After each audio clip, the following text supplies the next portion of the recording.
I think we've nailed it. I think we're doing all right. Yeah. We're just sorting out the whole world, aren't we, really? And they say podcasting is just a bit of fun. I'm going to lie awake tonight. That Mikey fella, he's like, why has he not got a tin hat on? There's probably tin under there. Oh, God. You don't believe in the flat world, do you? No, I really don't. But, like, again, I'm not a conspiracist. A conspiratorialist? Conspiracist? Conspiracy theorist. Didn't sound right.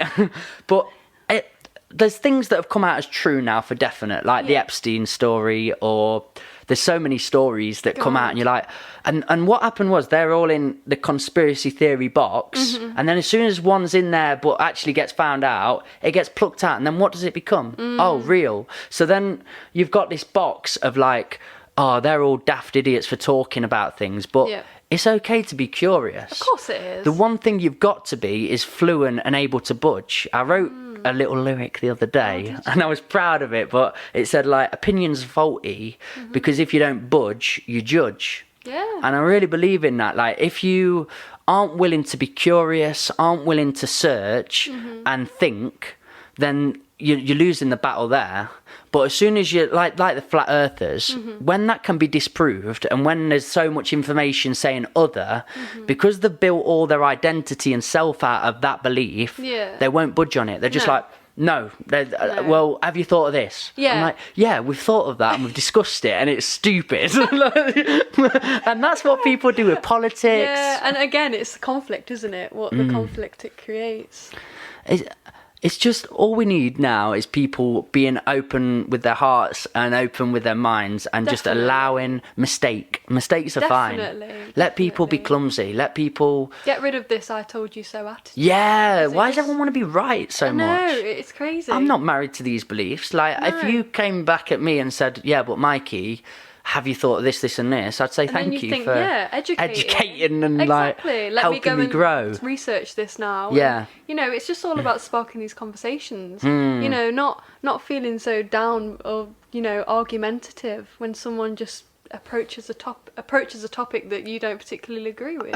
I think there's so many things now where people can be really flippant, and even on the other side of the fence in the liberal world, they've found slogans that fit them to just match their argument and stop the conversation. You're a cis white male, or like something, and that just stop you shouldn't be a part of this conversation. Or they've built up slogans to say together, so you haven't read this book, and instead of just showing me the book to go and read, why don't you like talk to me about it and tell me like part of it, and like give me like the want and thirst to go into that. Absolutely. Because the people that they want to change or want to talk to aren't going down their rabbit holes and aren't going to follow their vision, but compassionately, if you can talk to them on a level, they will. They'll open up and they'll be like, oh, thank you. We're all human beings. We all should want to learn, and I mean, it's just the way you approach it. If you're patronising and no one's going to listen to you. If I turned around to my nan, and was like, Nan, you're racist. Come on. Like, she's not going to think you stupid. She's going to get a backup and she's going to defend her arguments. Why not approach it in a way where it might provoke a thought in her mind? But it's just a lack of intelligence in itself. Just finding, shouting, point scoring, trying to be right. Insulting. That's what I can't stand. The other day I saw a post, and it was after the EDL, that whole display in London. And I had so many friends on Facebook that were defending it, and I was thinking, there was one snippet, this one photo taken from it that was a black guy kicking a white guy at this thing, and that was all. Like, they didn't show the photo of the black guy carrying that EDL member out. Did you see that? Amazing. And I was thinking, that's what you took from it. And I just commented, I'm sure, were you just as outraged by all these Nazi salutes and the booze and the drunk racist chants? Were you just as outraged by that? And all I got was "fuck off." I'm thinking, I'm not trying to spark an argument. I just want to educate you. Just confused. No, what you're saying is so true, and I'm so confused by the social media platform, because it is like, newspaper sales have gone down 70%.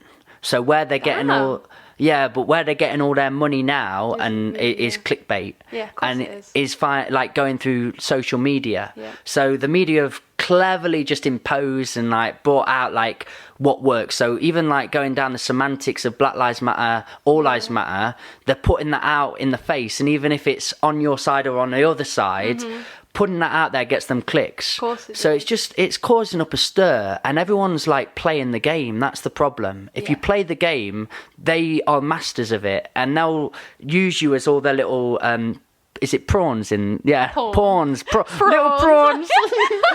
Don't listen to I know nothing about nothing. I'm just working it out as I go along anyway. You know that chess game? There's prawns and kings and queens. Oh my God. Pawns. I've only ever played checkers. That was the one that I could get on with. So simple. Easier. It's just that way. Chess, yeah. What's that game the Chinese invented? Is it Go? Have you heard of Go? There's like infinite moves you can make on it.